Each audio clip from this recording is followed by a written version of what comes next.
tulemuste rännakutega jõudnud Otepää Elva vahele Lagujale, kus juba 6. augustil saab alguse 3 päeva kestev klaperjaht. Vaadake sõbrad, oi, see on puhas nauding.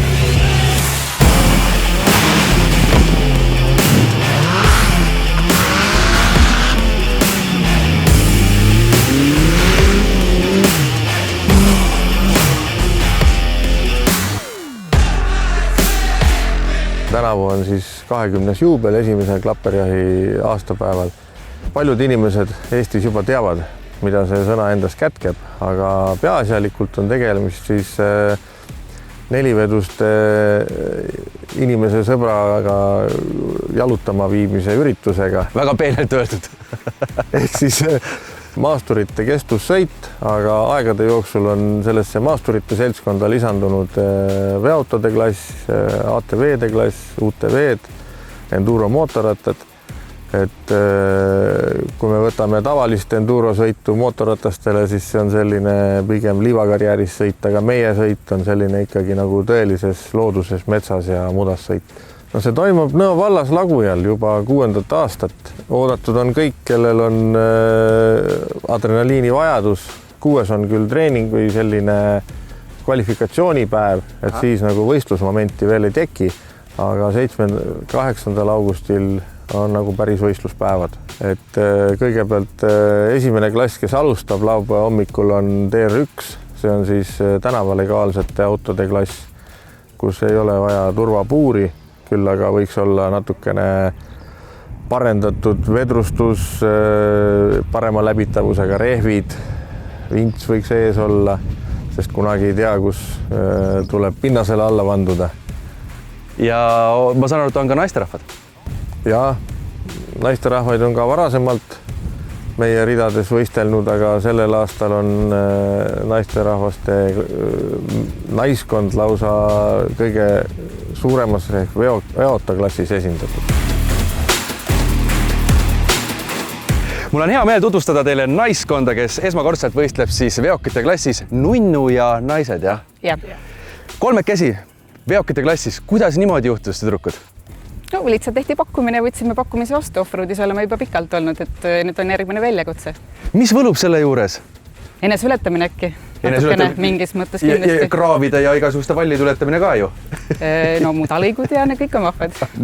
Kuidas teil need rollid jaotatud on? Mina olen roolis, siis mina käsin ja puun neid selles mõttes jutumärkides, et nemad abistavad, nemad siis vintsivad vajadusel. Millega igapäevaselt tegeled, Liina? Olen ühe kauplase juhataja. Ja siis vabal ajal käid selliste suure veokitega mudas pöördamas? Kuidagi peab ennast välja lülitama tavaelust ka. Ja täitsa toimib, on ju? Ikka toimib, väga hästi toimib. Soovitad teistele tüdrukutele ka? Absoluutselt. Ja võib-olla kõige lihtsam on see, et kui inimesed nüüd vaatab, et võib-olla selliste vinget pagi ja rallikat ei ole inimestel kodus, aga ATV-d on tegelikult päris paljudel eestlastel, et tasub ju ka see siia võtta ja siin saab ennast proovile panna. Jaa, ATV-de klasse on meil lausa 2, ehk siis esimene on sellise rahvapärase nimetusega ATV Soft, kus siis, mis nagu nimigi ütleb, et see on niisugune kerge, selle jaoks ei ole tarvis väga palju midagi teada ega ümber ehitada. Lihtsalt on vaja omada nõutud turvavarustust ja sinna võivad tõesti oma ATV-ga kõik kvalifitseeruda. On see kallis hobi? Palju läheb ühe sellise, nagu seal 305 punane seal taga, palju selline aparaat maksab ja parandamine? No sellise masina ehitamine, ma arvan, et ikkagi maksab 10 000. Parandamine sõltub sellest, kui raske on jalg. Aga sellised lihtsamad sõiduvahendid on võimalik mõne 1000 euroga kokku klopsida. Nüüd ajame asja kurjaks, kiiver on peas, Tarvo viib mind kohe sõidule. Räägi aparaadist lähemalt, millega tegemist on? No ise ehitatud aparaat, et turboga Honda mootor, et 300-400 jõudu ja hakkab lendama. Hakkab lendama, läbi proovime lennates.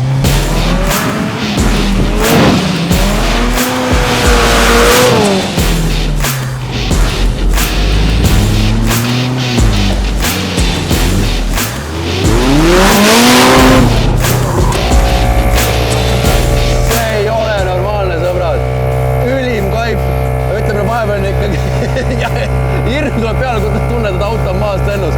Üliäge. ja seekord ma olin targem, mul on vahetusriided kaasas. Lõpuks läheme tiiki pesema. Aga nüüd kiirendame veel.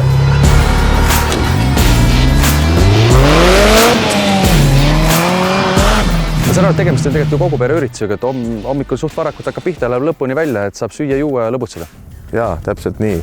Kuna ta on meil aegadega kujunenud selliseks festivalilaadseks ürituseks, siis siia tullaksegi terve perega. Meil on siin kõik vajalik selliseks laagrieluks olemas. Ehk siis saab pesta, saab vetsus käia, saab söömas käia. Toidlustus on koha peal juba alates reedest olemas ja on olemas telkimisala ja kõik saavad täiesti mõnusalt oma päevad siin nädala lõpu pühapäeva õhtuni välja veeta. Kui nüüd see aasta tulla, siis kas lähtuvalt sellest COVIDist tuleb ka natuke rohkem aega varuda? Jaa, sellega on nüüd niimoodi, et ütleme nii, et kuna meil on ekstreemspordiala, siis sellel aastal on neid ekstreemsusi lausa rohkem. Üks asi on tuleoht, teine on COVIDi oht ja eks me peame kinni pidama kõigist riiklikest regulatsioonidest. Ja see võib täitsa nii olla, et inimesed peaksid natukene varuma rohkem aega ja kannatust, et me jõuaksime oma meeskonnaga läbi viia vajalikud kontrolli ja testitoimingud. Kedagi ukse taha ei jäeta. Loomulikult, kui inimene on haige, siis soovitan tal mitte siia kohale tulla, aga kõigi teistega kuidagi saame hakkama. Käed värisevad, aga see on hea värin. Tõeliselt elamus. Ja kõik see saab algus juba 6. augustil, siis tulge siia 3 päeva Klaperjad.